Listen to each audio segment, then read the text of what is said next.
Jesus first established the church. He instructed his disciples, and he entrusted them with carrying out his instructions on how the foundation was to be laid. And he told us in 1 Corinthians 3:10 that a church is established, a church that is laid on the foundation.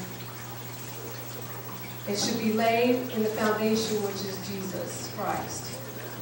That no other foundation can stand. And it's interesting that in the book of Revelation, Jesus forms this same church of Ephesus, and he commends them.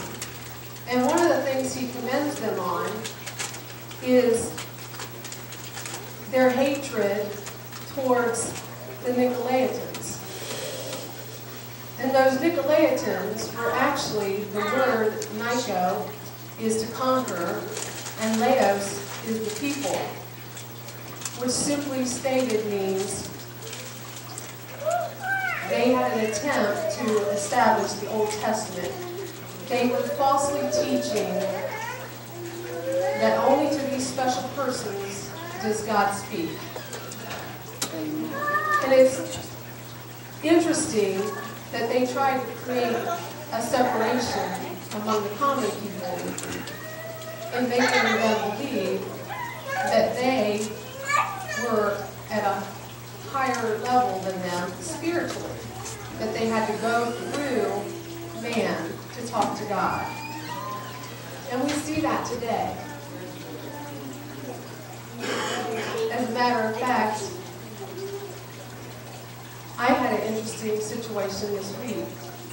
I attended a funeral, and the pastor announced prior to serving communion the requirements of being eligible to partake of the Lord's table.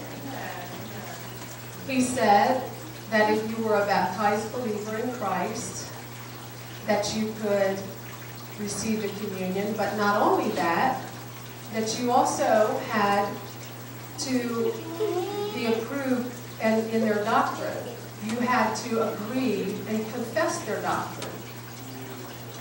Well, he said that even though you may all be Christians, you still may not be eligible or permitted to take of the Lord's table. And I found that interesting because I knew immediately I was canceled out because I did not agree with some of their doctrine. And when we talk about the doctrine is what they teach and what they believe. And so it was evident to me that I was not able to partake of the Lord's table.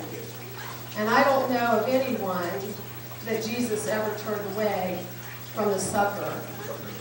He said, do this, and as much as you do it in remembrance of me. So we're not to stand on man's teachings. We are to stand on the Word of God. Thank you, Lord. And what should be concerning to Christians is when our church homes begin to look and mirror the reflection of the secular world. So the main two purposes of the church is that we go into all the world and preach the gospel to every creature. And the second thing that we're told in Matthew 28 and 19 and 20 is to make disciples of the nations. Teach them to observe all the things that he has commanded us. That's right. It's to build up the saints in sound doctrine. Amen. It's not intended to consist of man-made purposes, but it should be God-powered. Amen. All right. And when we conform to the ways of the world or man's doctrine, we eliminate God. People are seeking many things right now, especially in the climate of the environment. Yes. And there may be programs that draw people in, maybe a wonderful preaching, but if it's not a sound doctrine, then what you have is a lot of people coming into a house and not having long-lasting substance. They're seeking spiritual experiences and real encounters with God. And that's why you see so many psychics and so many fortune tellers, because people are seeking.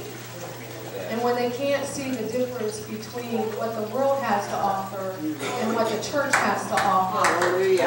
that's when Right. we fail. That's good. Romans 10:17 tells us that faith comes by hearing, and hearing by the Word of God. Amen. The only way we're going to get them to hear is if we go out and preach the Word, or if we bring them in and help to build up the church so they can hear the truth of a sound doctrine. So, some of the importance of the local church and the believer are to teach the doctrine, the true Word of God, reproof, correction, and righteousness, as 2 Timothy tells us. It's to be fully equipped to do the works of God.